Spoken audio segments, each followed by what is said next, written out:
Welcome back to the next webinar in our Plantae Presents Global Plant Science Talk series. My name is Katie Rogers, and I'm your host for today's webinar. This webinar series is brought to you today by Plantae, the open online community for plant scientists powered by the American Society of Plant Biologists. I would like to give a special thank you to all of our ASPB members who are attending today. Your ASPB membership dues help support and make these webinars possible.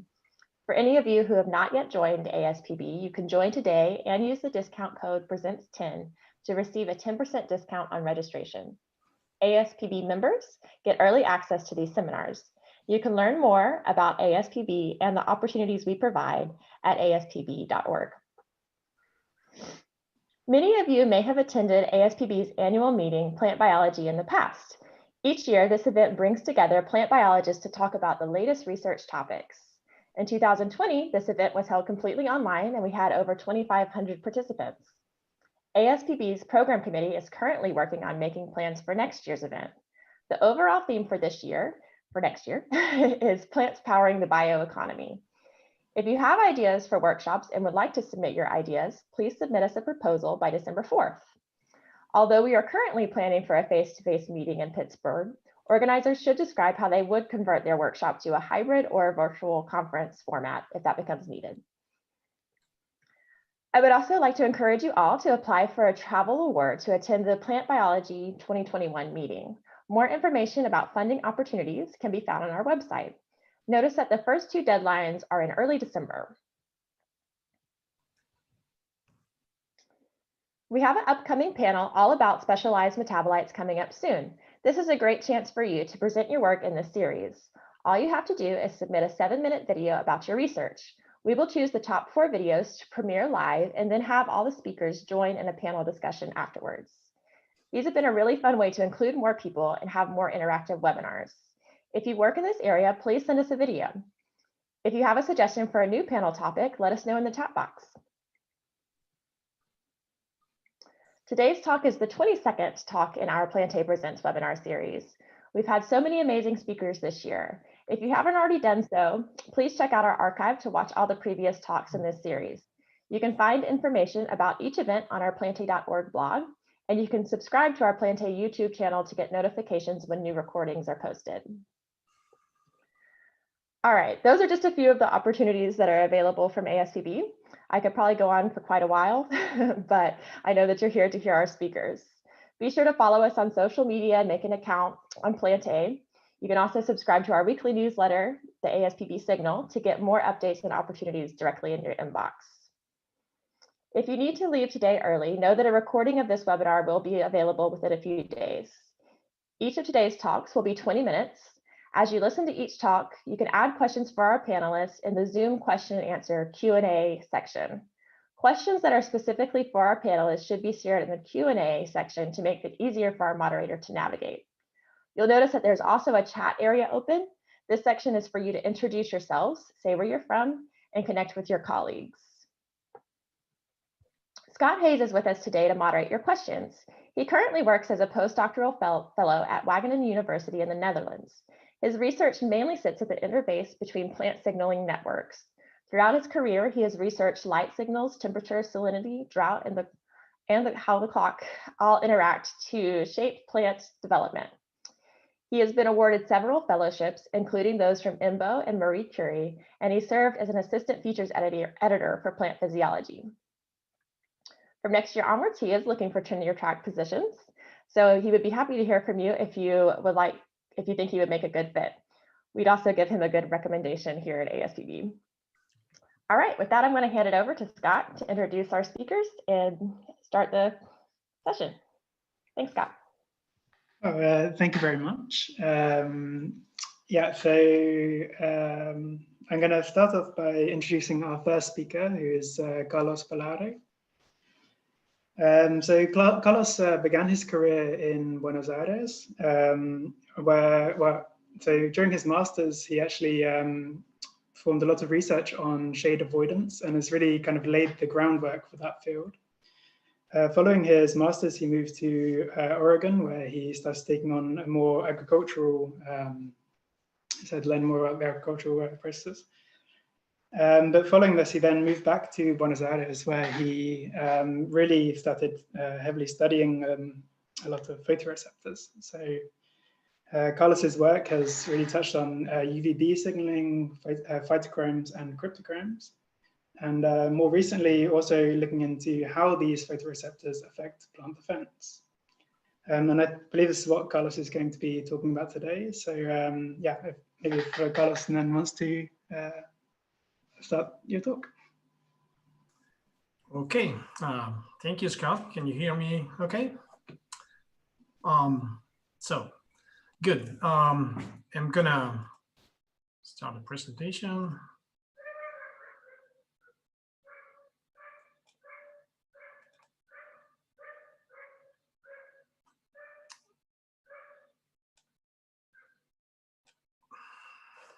All right, can you see my screen now? Yep, that looks great. Okay, I still see some of your names on the screen too. That overlaps with some of the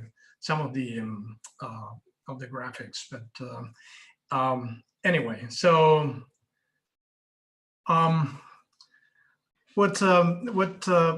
would like to start by thanking the Plantae Steering Committee for the invitation to present our work here, and also to ASPB for sponsoring this series of webinars, which I think has been a fantastic idea and has been useful to keep our community more connected and more and share more international representation. So my plan for today was to share with you some of the work that we've been doing to address a fundamental question in plant biology, which is how do plants optimize their growth and defense phenotypes under natural conditions when they are exposed to multiple sources of stress from the abiotic and the biotic environment.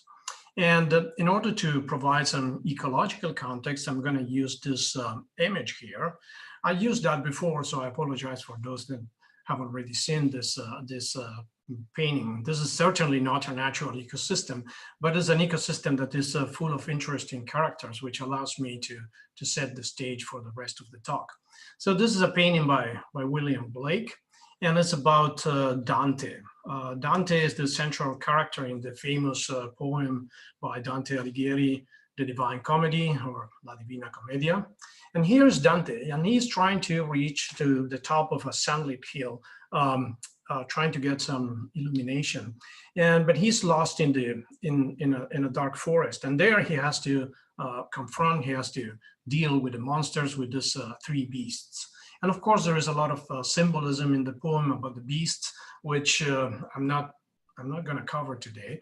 But I think that you can imagine a seedling of your favorite shade avoiding species kind of trapped in the same situation.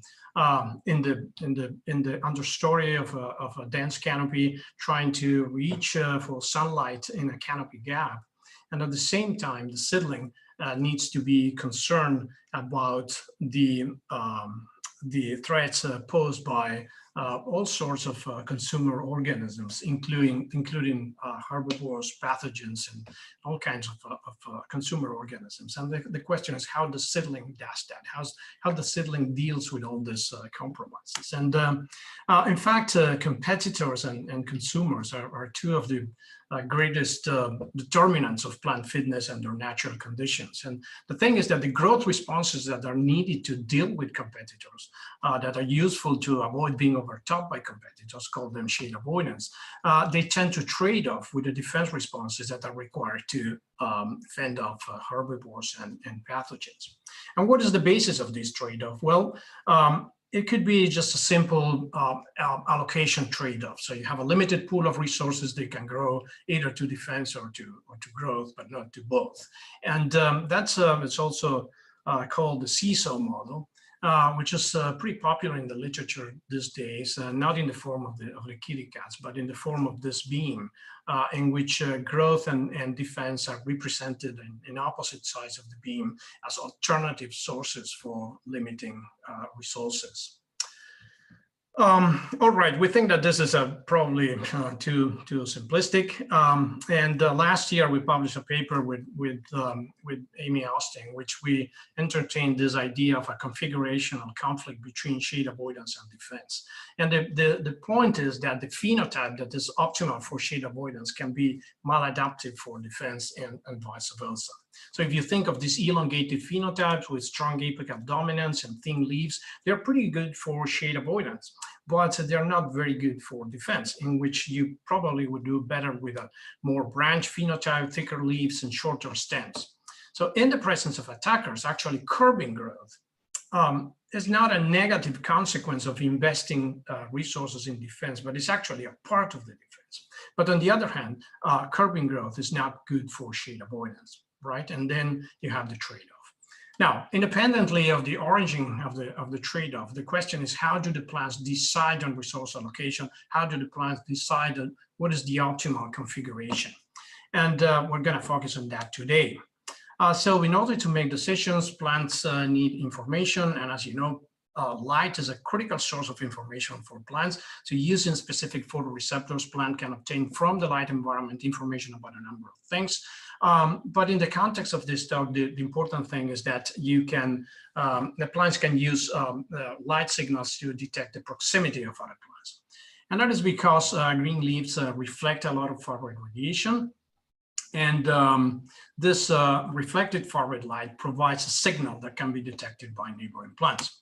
So the way in which proximity perception works is pretty much like this. So if you're a plant and you're going without competitors, then you're going to receive a red to far-red ratio of about 1. And that's pretty constant. It's the same here in Buenos Aires, in Glasgow, or in Sydney. But if you have neighbors around, those neighbors reflect far-red radiation, and that reduces the red to far-red ratio. And when that happens, far-red inactivates phytochrome B by shifting the active form of the photoreceptor, which is PFR, into the inactive form. And because what this thing does is to inhibit elongation by inhibiting the PIFs. When phytochrome is inactivated, then the PIFs are able to promote elongation and trigger the shade avoidance syndrome, which is characterized by all these elongated petioles, stems, and things that allow the plant to be more competitive for light in dense canopies. Now, the molecular connections between the photoreceptors and the growth responses are becoming relatively well established. This is what I would call here in red the canonical PIF-auxin elongation pathway. But we are interested in understanding the connections between photoreceptors and some of these transcription factors with the morphological and physiological responses, which could be important for defense. So we try to understand how plants use information about neighbor proximity to make intelligent decisions about growth and defense. And the pattern that we and others have demonstrated is that plants grow under high density or in shade. They tend to have, this is associated with reduced defenses against herbivores and pathogens, and we try to understand the mechanisms. Some of the initial work was done by Miriam Izaguirre and Javier Moreno when they were students in the lab several years ago. But then we and others have demonstrated that when plants are grown under low red far-red ratios, they display a weak defense phenotype in bioassays. And also they express reduced levels of plant defenses. So this is a typical setup that we use to measure the effects of far-red on defense responses. So half of the plants are what we call the ambient light treatment, which are plants exposed to a high red far-red ratio. And then these other plants, the other group, is exposed to natural far-red to mimic the effect of neighbor proximity of reflecting far-red light. And then you can measure, do bioassays and measure your defense phenotype. So if you do the bioassays, you can see that in general, the treatment with far-red makes the plants more susceptible to herbivores and pathogens, and the attackers do better on the far-red plants compared to the ambient plants. So this is Manduca sexta, this is Podoptera, and here is botrytis, which is a fungus. And here what you get is that the plants with far-red are more susceptible to the fungus, and if you use a 5B mutant, in which you get this constitutive expression of the shade avoidance phenotype, what you get is constitutive susceptibility. Okay. Also, if you look at accumulation of plant defenses, defense metabolites, in general, when the plants are exposed to far red, the accumulation of these defenses is reduced, and there are many examples in the literature. So we want to understand the mechanisms. In order to get to the mechanisms, I need to introduce you to the jasmonids, which is this family of lipid regulators which actually play a key role regulating growth and defense. So just for introduction, this is jasmonic acid. This is jasmonid disaducin, which is the most bioactive conjugate, the more bioactive member of the family. And then there are a number of other compounds with different biological activity. And here is methyl jasmonid, which is the precursor that we normally use to induce defense responses or JA responses in plants. Jasmonid accumulation is induced in response to attack, is induced in response in herbivory, pathogen attack, mechanical damage, and then the jasmonids orchestrate the biosynthesis of defense metabolites. In addition, jasmonids are important growth inhibitors. So if you treat a wild-type plant with methyl jasmonid, you get reduced biomass. And if you do the same experiment in this mutant, which is a COE1 mutant that lacks a key component of the JA core receptor, then the effect on biomass accumulation is not present. Okay. So what is the effect of far red or phytochrome on jasmonid responses? And basically, we can look at the effects of far red on defense responses and growth responses. And there are many lines of evidence that low red far red ratios and in general the inactivation of 5B, for example, in the 5B mutant, tend to repress JA responses. And this has been shown at the level of the metabolome and at the level of the transcriptome. I'm going to show you a couple of examples. These are indolic glucosinolates, which are important defenses in plants of the mustard family. These are induced by methyl jasmonate in plants of the ambient treatment. But if the plants are exposed to far red, then the accumulation response is strongly attenuated. Also, if you look at gene expression, this is a heat map of a microarray in which we compare the response to methyl jasmonate between Columbia plants and 5B plants. And what you can see is that there are hundreds of genes that are induced in response to methyl jasmonate. And in 3/4 of this population of genes, the response is attenuated in 5B compared to Columbia. So this is what we call the cluster 2, which is the most representative, more abundant cluster in which the response is attenuated by the 5B mutation. There's another cluster here, cluster 1, in which actually you see a response to methyl jasmonate, but the response is actually stronger in 5B compared to Columbia, and I'm going to come back to that in a minute. Also, not just the response to methyl jasmonate, but also the accumulation of jasmonids is reduced in plants grown under shade conditions. These are experiments done by Anurag Agarwal with milkweeds and monarch caterpillars. And what you see here is that if you put the caterpillars on the plants, within an hour or so, you can get a very strong increase in the very strong JA burst, a strong accumulation of jasmonic acid in response to herbivory. But if you do the same experiment in the shade, the accumulation of jasmonate is reduced. So the general pattern is that 5B inactivation and shade result in reduced both JA accumulation and reduced response to the jasmonate treatments. We want to understand the mechanisms, and I'm going to spend the rest of the talk just discussing some recent progress in the regulation of JA metabolism by phytochromes. So I mentioned this cluster 1 before, in which the genes showed a stronger response in the 5B mutant compared to Columbia. And so we started to focus on this cluster because we thought that in that population of genes, there could be suppressors of defense responses under shade conditions or under conditions of low red far red ratio. So we searched multiple gene expression microarray databases and looking for genes that were are regulated by JA or related to JA, but were upregulated by far red treatments. So we explored a number of microarray experiments published by different people using different light treatments and different developmental stages, looking for genes that were JA related, at least by GO terms, which were consistently upregulated by far red. And we found like 30 or 40 genes in which there was a significant upregulation, consistent significant upregulation by far red. These are confidence intervals in the meta-analysis. This is work done mostly by my colleague Carlos Maza. And then this one here, this guy was our top hit, was consistently upregulated in all the microarrays that we were able to explore at that time. So it's the name of the gene. And this gene encodes sulfotransferase as SOT15 or ST2A.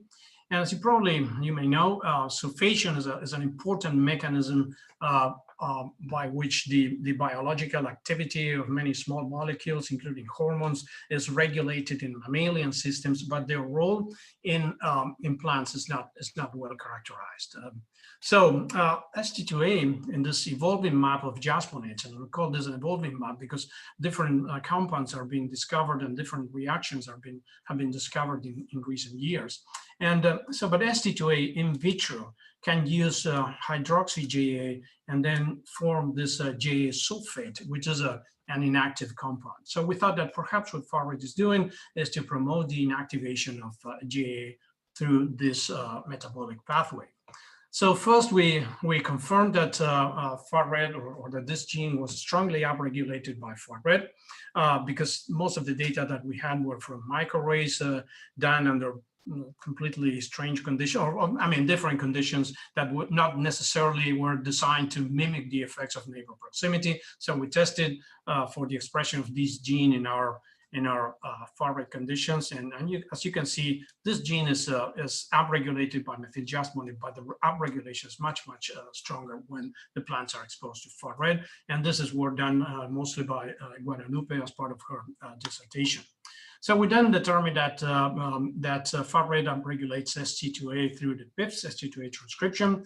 The PIFs directly bind to the ST2A promoter and control its activity. And so when far-red inactivates 5B, the PIFs promote the transcription of ST2A. This is collaboration with Christian van Hauser and Anne-Sophie Fiorucci from Lausanne. Then if you do the genetics, you can see that P4 plays a role in the upregulation of ST2A by far-red. But actually the central player is PIF7. So if you lose PIF7, then the expression of ST2A by far-red is greatly attenuated. And this triple 457 mutant, you basically don't get any induction of ST2A expression by far-red. So then we wanted to do a complete characterization of the effects of far-red on the JA metabolism. So we treated our plants with methyljasmonate, then we harvested at different times and measured the abundance of all these compounds. And this is mostly done in collaboration with Michael Reichelt in Jena. So essentially what we found is that far-red downregulates all the JA pools.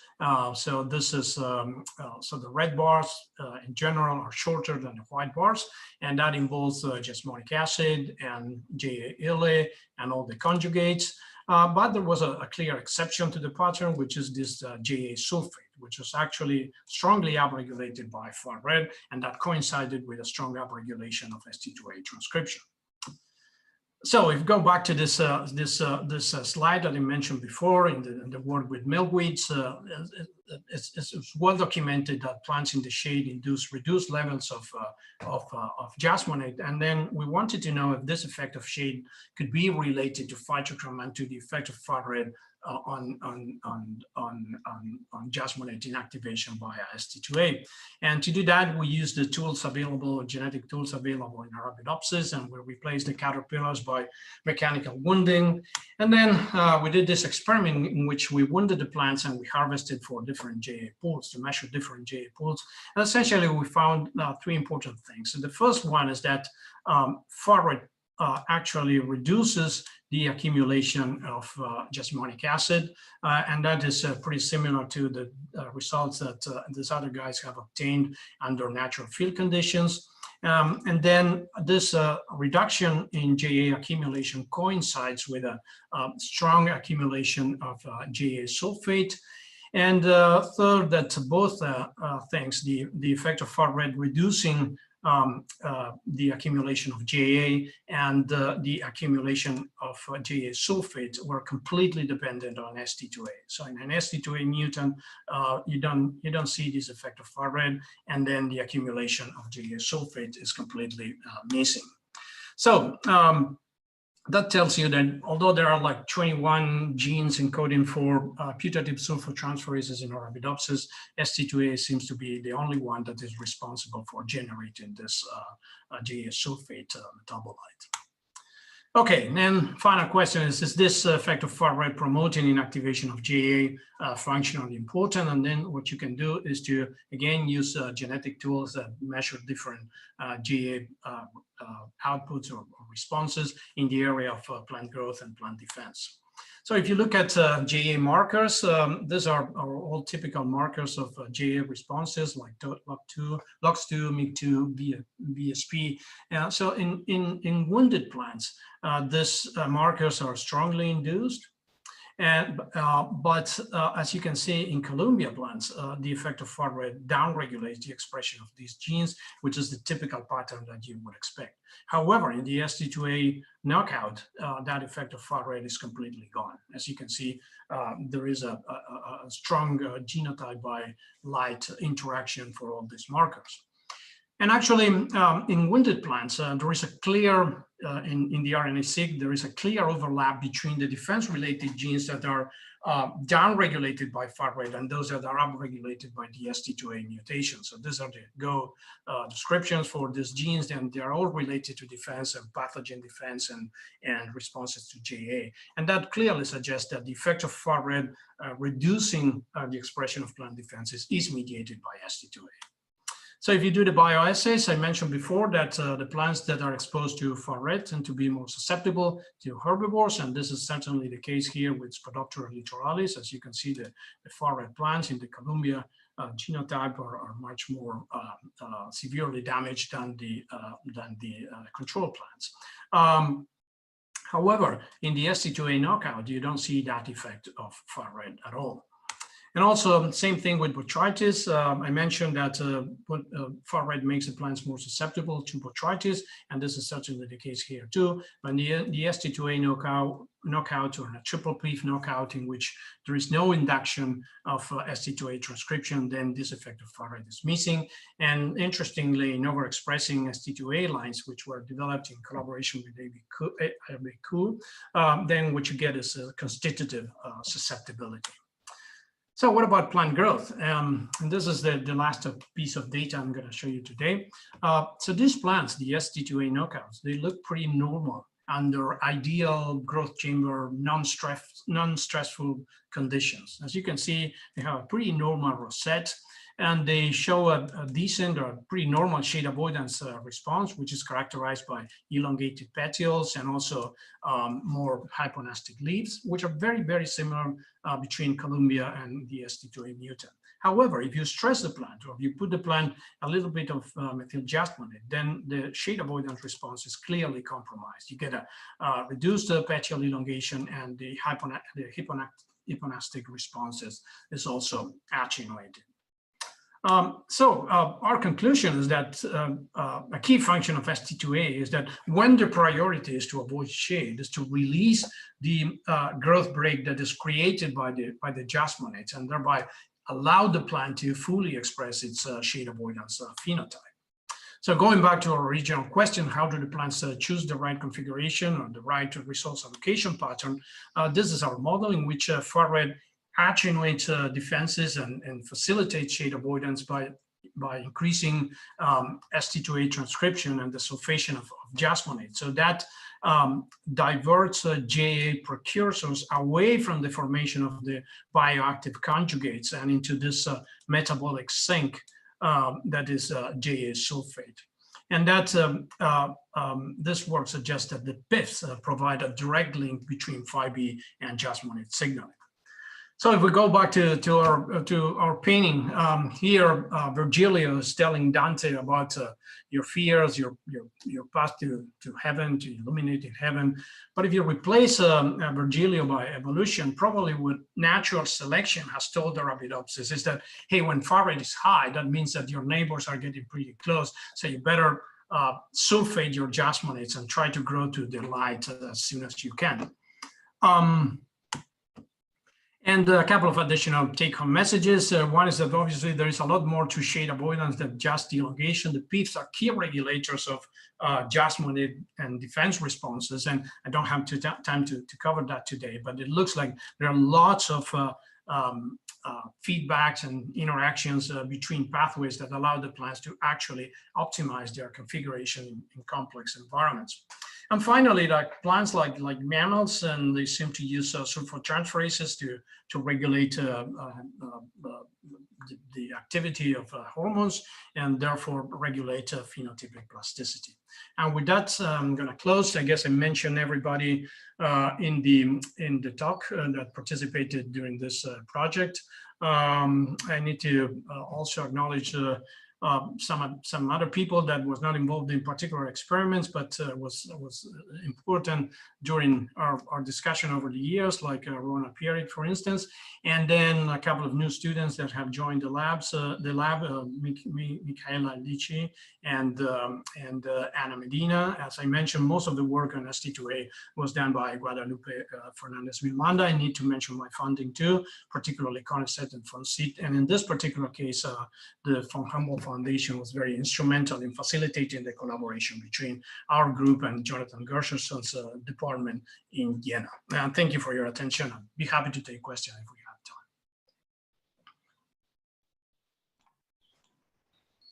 time. Okay, great. Thank you very much, Carlos. It was a very interesting talk and a very important reminder that we need to kind of think about what plant, from the plant's point of view, what's going on is, they've got to worry about these other things as well. So I'm just having a look if we've got any questions coming through. There's something that I would actually like to ask you. So my main question is, why do plants so heavily downregulate their defenses in response to shade? I mean, you seem to, so you show that they can only mount a reduced shade avoidance response if they don't sulfate their jasmonids. But this is mainly manifested in reduced hypernasty, which to me seems a very low cost shade avoidance response, just moving your leaves upwards. So what is the question more like, what is the real, what is this energy trade-off? Like, why did they do this? Well, it is two things. I mean, it's low cost in terms of probably the carbon or the nutrients that you need to make this hyponastic response or petiole elongation response. But it's costly in terms of the risk that if under pressure from a grazer, you probably are better off by keeping your leaves down, and then you're not getting yourself exposed to the attack of herbivores. So I think that part of the cost has to do with the fact that growth reduction is actually a part of the defense, but it's not very good for shade avoidance. Okay. So we've got a question from Nathan Havko. So do you expect a significant overlap in the effects of shade avoidance and heat-induced hypernasty through 5e? Yeah, this was, I guess, if I understand the question correctly, is whether the same kind of interaction would be between heat-induced hypernasty and hyponasty induced by far red. I guess I would expect a pretty similar kind of interaction between, we are talking about the same players, which are phytochromes and the PIFs. And so we haven't done the experiment, but I would expect a similar kind of crosstalk there. Okay. I think we have time for one more question. Oh, so this is so it's maybe also leading into the following talk as well. So we have a question from Dimitria Angelapoulou, sorry for the pronunciation. Dimitria asks, are the phytochromes linked with the photosynthetic mechanism? So how does this kind of, is there an overlap there? Yeah, I think that the people that work in photoreceptors, we try to forget all the stuff that has to do with chloroplast. But of course, chloroplasts are important regulators of plant defense as well. So we haven't got into that, but certainly there's a whole world to be discovered there, which I think we in the photomorphogenic field, we tend to not to think about photosynthesis too much. But yeah, there is evidence that the chloroplasts control defense responses, and also the chloroplasts are the site of biosynthesis of jasmonate. So I would expect a lot of interaction there. We haven't got into that. Okay, well, I think that maybe is a good point to leave it and then move on to our next talk, which is focused on photosynthesis. Okay, right. Okay. Thank you. Yeah, so thank you very much, Carlos. So our next speaker is Chaim Traves. And Chaim began his PhD in the Hebrew University in Jerusalem. And there he was instrumental in characterizing an extremophile alga known as Chlorella ohadii. I think I pronounced that correctly. So yeah, I've been reading a little bit about this extremophile, and it's quite incredible. It seems to be able to survive in conditions from sub-zero to 60 degrees Celsius with extreme light and very little water. So Chaim's research has now moved to Germany, where he's at the Max Planck Institute in Gulm. And there he's studying just how it is that this alga can survive in these conditions. So with that, I'd like to turn you over to Chaim, and so here's the talk. Okay, can you hear me well? Okay, good. Okay, thank you, Scott. Okay, and thank you for this kind invitation and for organizing this wonderful series of talks. Today I'm going to try to describe why and how can we harness the potential found in algal metabolic diversity to improve our understanding of plant biology and as a first step towards plant yield improvement. So I'm going to skip beyond a bit only Chlorella ohadii. I will start by describing how big is the problem or how large is the challenge, depending how you decide to look at it. Then I will provide a couple of case studies which will demonstrate how limited is our understanding of this potential as a resource. And then I'm going to get to what I'm doing today and what I hope to do once I lead a group of my own to fulfill this potential. And I'd like to start by the motivation. And here I think that not enough people are aware of how close we may get to a food crisis during this century. The predicted increasing global population, together with the increase in our living standards, may require agriculture to more or less double food supply by the middle of this century. And as extreme as this may sound, this is not the first time that agriculture has been requested to do that.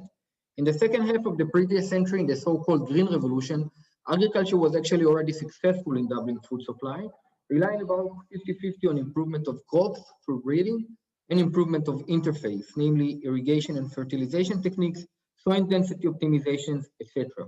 But can everyone see this small plateau here in food supply? Good, because it's going to be important in a couple of slides. So like I said, agriculture was already successful in doubling food supply, only that this time it looks like it's going to be even much harder.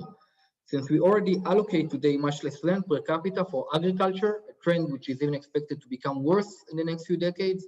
In addition, the predicted increase in global population may pose even more severe limitations on the availability of fresh water for agriculture. And that's even before saying one word about climate change, which has very direct effects on the productivity of the agricultural sector. So whatever progress has been made in the last 2 decades has been more or less abrogated by this trend, keeping us around the zero balance, which is better than a negative balance, but still. And now I'd like to even go back to that plateau I mentioned earlier. Well, apparently and unfortunately, it seems to be quite a stable trend in most major crops worldwide. And more researchers and agronomists are trying to find some explanations for that. And they frequently come back with the answer that many of our current approaches are starting to become saturated. So in order to better explain what they're talking about, let's spend 20 seconds on what is plant yield potential, which is a basic multiplication of the following three elements. First, the amount of light that can be intercepted by a given field, for example, throughout the growing season, times the photosynthetic efficiency, which is quite straightforward, and times the harvesting, which is the proportion of biomass invested in the crop into whatever it is we'd like to harvest, whether it's fruit, seeds, or tubers. Now, the first and the last one definitely improved during the Green Revolution. The last one through breeding for optimized harvest index, and the first one through denser canopies, or what is termed early canopies, with fully expanded leaves early during the growing season, but they both have been recently estimated to reach very close to their theoretical maxima. Photosynthetic efficiency, however, has been much less exploited, and it is also considered to be highly attractive because first, it is expected to be conserved among most major crops, and also it can rely on a vast knowledge database of a century-old photosynthetic research. And indeed, in the last 2 decades, publications related to photosynthetic improvement of crops has experienced quite a golden era, as you can see in here. And one of the leading groups in the world in this field took advantage of the progress made in modeling tools and computational power to try to predict where are the major losses of photosynthetic efficiency and where should we focus our future efforts. And this is how typical biomass yield prediction looks like for a C3 or a C4 crop, and these are the different losses. And most of the work in recent years focused either on improving the light harvesting of these plants or increasing the CO2 concentration around Rubisco, and by that minimizing the need for photorespiration, or generating alternative routes for photorespiration, which are less wasteful in terms of energy. With the exception of very few single Kelvin Benson cycle enzymes, much less work has addressed what I call photosynthetic metabolism or photosynthetic investment, despite its high predicted value. In addition, in any of these models, regardless of the final results that can be largely dependent on how you define your inputs or outputs for these models, algae always scored higher compared to both C3 and C4 plants, which at least to my opinion, puts a very clear spotlight on their immense potential to improve plants in the future. And I would like to target this potential focusing on the photosynthetic metabolism. And algae are quite a diverse ones that can be found in various niches, from freshwater to wastewater, from marine environments to soil cast, even desert cast. Much of the work I'll present here today was inspired by one highly capable desert alga, which has been recently isolated. And like you heard, this alga is called Chlorella ohadia. It's one of the late Professor Isikoad, one of the godfathers of photoinhibition and photosynthesis research, which I was privileged to work with in my first year of PhD. And I think that the most prominent trait of this alga is its remarkable growth rate. Generation times as short as 2 hours under optimal conditions comparable to yeast, which to the best of our knowledge is the fastest growing ever reported photosynthetic cell, at least eukaryotic. In addition for being such a fast grower, it demonstrates what seems to be quite a unique growth pattern if you compare it to classical microbial growth curves, as you can see here with these green curves and this multiphasic behavior, both in low light and also in very high light. And trying to integrate the physiological data we collected during this experiment, it looks like the cells are shifting between very high photosynthetic rates to very high respiration rates, as if they are shifting between two metabolic states of accumulating photosynthate and then utilizing it, and then accumulating again and so on. One more thing I'd like you to note here is these very sharp stops in their growth, almost not biological in their nature, indicating that the cultures are highly coordinated around this inflection point. So in order to establish that these are indeed metabolic shifts and also to try to point out some metabolites or molecules that can be involved in the signaling of this growth rhythm, we perform metabolic profiling of several time points along this growth curve. And the first thing that became clear to us was that this metabolic profile is clustered mainly according to the growth phase and only later according to the light level, even though it was completely different. Further supporting the idea that these are indeed metabolic shifts, that's what distinguishes the different phases, is their metabolic signature. In addition, this analysis also allowed us to identify some possible molecules or metabolites that can be more predictive for the response of the entire metabolome, and this one's got the highest scores and became a very clear candidate for more signaling molecules. And indeed, external provision of some of them to the running culture of Chlorella ohadia had very clear positive or negative effects on this metabolic flexibility in the growth of these cultures. But I still didn't answer the question of why is this growth pattern favorable for this chlorella? What do they have to benefit from performing this growth arrest in the middle of the growth curve?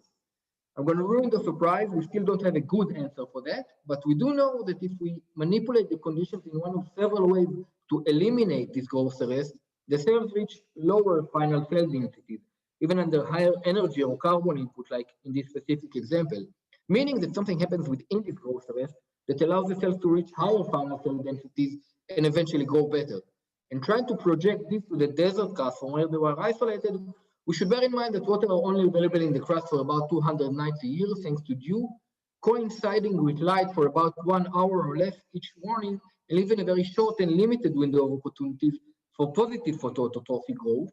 So we think that what we see in the bioreactors is actually a reflection of this unusual diurnal cycle with early morning dedicated for photosynthetic accumulation, followed by a long, dry, and inactive day, which we cannot simulate in our bioreactors, and then upon rewaking in the following night, the cells can utilize the photosynthesis for growth and respiration.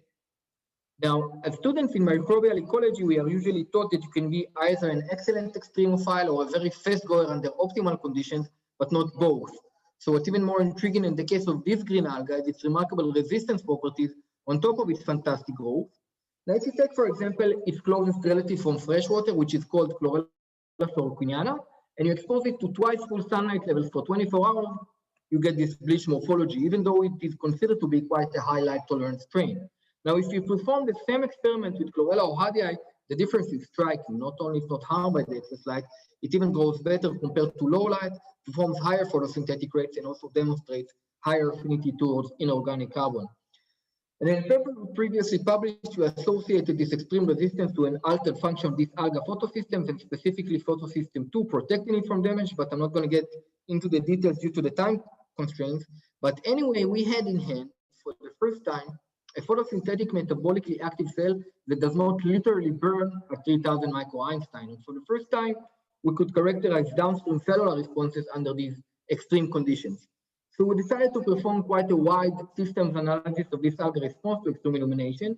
And one of the things we had to take into account, at least in this organism, was that long before processes like changes in gene expression or de novo protein synthesis could take place, the responses at the level of growth and photosynthesis were already quite dramatic, meaning that at any given moment in low light, Chlorella auhadii cells possess the enzymatic and metabolic capacity to utilize an abrupt 30-fold increase in their energy input, which is first quite remarkable, and second had very clear consequences on our experimental design. So we came up with the following sampling plan, trying also to capture the very early component of the cell response to extreme illumination by following their gene expression before, 15 minutes and 2 hours after the shift from low light to high light, and also in continuous highlight of a stable point for some of these changes. In addition, we followed the response of the redox response of their proteome before, 3 minutes after the shift to highlight, trying to capture also the very early post-translational modifications under these highly reducing conditions, and also in continuous highlight as a saturation point for some of these changes. In addition, we also followed the levels of primary metabolites and lipids in similar time points, and we took several indices related to their physiological responses, growth, photosynthesis, respiration, and morphology. Naturally, I will not be able to cover most of this work in this very short presentation. Instead, I chose to focus on one biological story which will demonstrate some of the messages I'm trying to convey here. And this is related to Chlorella auhadii cells' metabolic capacity to oxidize the excess redox, which is usually accompanied to a high light treatment in a photosynthetic cell. And this actually started by quite a surprising observation we had when we followed the levels of NADPH in this algae using a dual pump. And we found out that contrary to what we know from model organisms, and very shortly after a shift from low light to high light, within 15 minutes, Chlorella auhadii cells demonstrated actually lower levels of NADPH. And this meant that they had to activate quite fast several processes related to NADPH shuttling from the chloroplast and its oxidation in the cells. And given the very early timescale of this response, we focused on the redox proteome to find some answers for that. And there we found several cases of unique dependent behaviors in key enzymes related to NADPH metabolism in this alga. And the first one was the plasmid malic dehydrogenase, maybe the best characterized protein in redox biology, which in this case showed no redox response.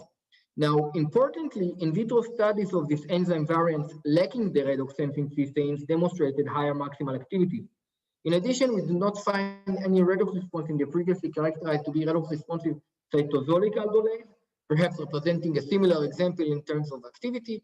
And on the other side of the story, we found the previously uncharacterized redox response in a cytosolic, non-phosphorylating, NADP-dependent GAPDH, which has been implicated in the past to play a role in Arabidopsis in shuttling of redox from the chloroplast under conditions of very high photosynthetic rates. And we also found a redox response in a previously uncharacterized variant of an NADP-dependent malic enzyme. And so far, only 4 variants of this enzyme have been found to be redox responsive. So all of this pointed to quite an efficient cellular machine for NADPH oxidation, which should have resulted in increased respiration rates. And indeed, shortly after the shift to highlight, we found a significant increase in the respiration rates of the chlorella auxadiae cells. Now, we also wanted to try to explain this unique redox dependent behavior, so we decided to examine the sequences of these enzymes in chlorella auxadiae and compare them to the databases. And then we found several cases of unusual cysteine patterns, either by the absence of very highly conserved cysteine or the appearance of new cysteines in very unusual positions, which were otherwise highly conserved. Now, interestingly, this feature also was shared between chlorella auxadiae and other chlorella species, including those that are far less resistant than chlorella auxadiae to extreme illumination. And in addition, this also happened as a general background of a higher cysteine count in chlorella auxadiae genome, including in functional aspects that can be highly related to the response to extreme illumination. So to conclude this part, I would say that as a fact, chlorella auxadiae cells demonstrate very efficient metabolic capacity to oxidize this excess redox, this NADPH, and we associate that with unique cysteine patterns, with a unique redox-dependent behavior and key enzymes related to NADPH shuttling and oxidation in these enzymes or in these cells, and we associate that with unique cysteine patterns in these enzymes, a feature which, like I said, is also shared by other chlorella species. So our understanding of this story is that on the way from being a fresh or a wastewater alga like the rest of the chlorella relatives to become established as a desert organism, the stepping stones included first the development of such an efficient metabolic capacity to oxidize the NADPH as a stable ground for the development of such a robust photosystem to rendering them more resistant than other chlorella species and allowing them to be established in the desert. And think about it, just like no reasonable engineer would install a V8 engine on a Dacia body, nature, evolution, if we will, would not allow the development of such a superb photosystem too on a metabolically incapable or less capable cell. And this brings me to the last part of my talk, in which I'll try to discuss what I'm doing today and what are my future plans for this project. And clearly, this alga provided us with inspiration to raise questions like, what makes at least a photosynthetic resource fast? What sets the upper limits for growth for photosynthetic cells? And what makes some of them grow faster than others? Now, trying to answer these kind of questions using comparative approaches like comparative genomics, transcriptomics, and to some extent even proteomics typically failed because we usually ended up with too long list of candidate genes or candidate proteins that may be involved or may play a role, and we eventually ended up with potential. And I wanted to tackle these questions by directly approaching the metabolic phenotype, namely the kinetics of all of the possible metabolic reactions, starting from the first one in photosynthetic cells, carbon fixation, and downstream. And then once we find an interesting difference, to approach that mechanistically. In order to do that, we designed a labeling flux trace in which we took several algae with different growth rates, fed them with certain CO2 using a tailor-made microfluidic mixture, which we designed in order to be able to resolve the kinetics of the very fast reactions of photosynthetic metabolism. We then follow the labeling to different carbon cellular pools and to different metabolites. And this allowed us to successfully identify metabolic bottlenecks in the slower growing algae, which are overcome by the faster growing ones, and also specifically chlorella auxadiae. Just to provide a few brief examples, we found very interesting differences in the RUBP regeneration part of the Kelvin-Benson cycle, in the flow of carbon from the Kelvin-Benson cycle to lower glycolysis, and also in anaplerotic carbon flow into the TCA cycle and protein synthesis. And I think that for these two of the differences, we have something promising in hand because they are found in very conserved part of photosynthetic metabolism, and they are also considered by many to be classical metabolic bottlenecks in plant metabolism. And I think that by now you should not be surprised if I told you that in enzymes found in key positions in these pathways, we found unique substitutions in very key residues, both in regulatory domains or in active site domains, when we compared the algal variant of these enzymes to the plant homologs. Only that this time, instead of working on a very long list of candidate genes or proteins, we can work now on a very focused list of cases where this probably made a difference at the level of the metabolic phenotype, and now we can target them mechanistically or genetically. And this takes me to the last slide of my talk, in which I try to discuss what are my future plans for this project. And there are three main aspects for my future plans. The first part is the part where we cache out all of the insights from this systems analysis and target the specific mechanisms involved. Here I'd like to take advantage or use existing tools developed for Chlamydomonas, and already with some preliminary success for transformation system we have for Chlorella auxadii in collaboration with a group of Professor Peter Eckermann in Berlin University. In addition, we'd like to perform quite a wide enzyme activity assay of over 40 enzymes in central metabolism, comparing the different algae, and by that providing some kind of a validation for our flux estimate, and also the ability to raise some new targets for analysis. In addition, we'd like to more deeply characterize the biochemistry of these enzymes, at least the alkyl variant of this enzyme, focusing on their catalytic rates and also on their regulatory properties, and by that try to tailor a metabolic phenotype to the biochemical mechanism. In addition, we'd like to upgrade our experimental setup, focusing on its automation and sensitivity in order to be able to accommodate a wider analysis of algal metabolic diversity. And this takes me to the last point, which I probably mentioned already more than once, that we'd really like to expand the pool of algae we explore and to really explore algal metabolic diversity. I personally have very high expectations for algae from intertidal zones and from polar zones for various reasons. I'll be happy to discuss later. And also, most of the data I presented here today was obtained using what we call standard conditions, at least in terms of illumination and temperature. And I think that this is potentially a very powerful tool to predict how would algal metabolism, including key ecological species like diatoms or coccolithophores, will respond to change in environment. By manipulating the growth or labeling conditions, we can try to predict how would these key ecological species respond, for example, to climate change. At this point, I'd like to thank all of the people involved in this project, both in the MPI here in Bonn and the Hebrew University, where I did my PhD, our collaborator here in Germany in the IPK in Gazasleben, Marburg University and Berlin Humboldt University, in the Weizmann Institute, our funding, and you for listening. Thank you.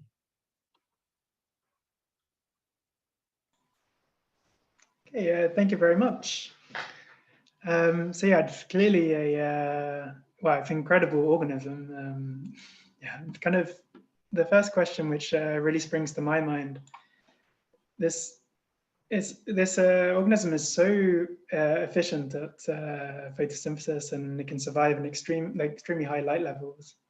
Why is it that not all plants are always prepared for this? Like, what is the cost, or similar to as Carlos was explaining, like what is the cost for having this protection? They can't all be benefits. Okay, so there are two ways to address your question. The first part is, if you are susceptible, the cost to be able to withstand this kind of levels of illumination would be the reproduction of all of the susceptible proteins or enzymes which are sensitive to light. One is more known than the rest, and it's called the D1, the major protein in the structural protein in photosystem 2, which in the case of Chlorella auxadii is just less sensitive. It's not that they are producing it faster. We showed that even when we block de novo protein synthesis, it is not degrading as fast as it is in a normal plant, let's call it. Okay. In addition, I think that it's not the cost of having the entire metabolic machinery for utilizing 3000 micro Einstein is quite high.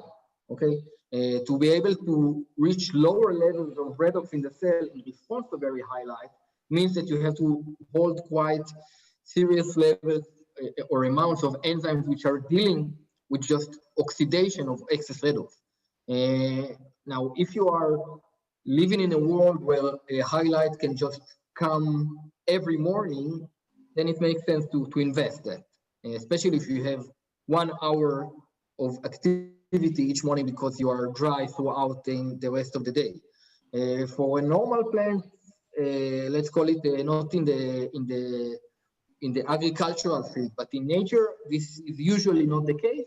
In agriculture, maybe the challenges, or in a field, the challenges can be even maybe more similar to what Chlorella auhadia has to experience compared to nature, but depending on on many things, the crop, the environment, etc.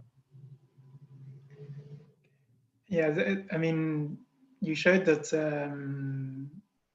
Yeah, I was just very surprised that you showed that even under very mild conditions, it could still survive extremely well. Yeah. So yeah, it's interesting. I have a question from Mary Williams. So are there other isolates of this species from less intense environments? So what are the habitats of its closest relatives? Yeah, so most of its closest relatives come from actually from let's call it habitats which are favoring high performance and fast growth. Okay, most of its relatives come from, for example, from wastewater treatment facilities where there is enough nutrients and the conditions are supporting fast growth. And actually, we think that Chlorella auhadia found its way into the desert crust through being re-inoculated several times from one of these wastewater treatment facilities to the point where one event or more than one event was resistant enough also to deal with desiccation and the other stressors in this habitat. So I would say that most of its relatives, I'm not talking about the entire genus of Chlorella, but Chlorella sorkiniana, Chlorella purinoidosa, Chlorella vulgaris, the ones which show a higher similarity to Chlorella auhadii are mostly found in these rich environments, let's call it. Yeah, thank you. I think we might have to call it a day there, and we'll try and answer some of the questions that people have posed. We didn't get to actually talk about in the talk. I don't know if Katie is wanting to share anything else. Thank you all for joining, and we hope to see you at our next event. Bye, everyone. Okay, bye. Thank you.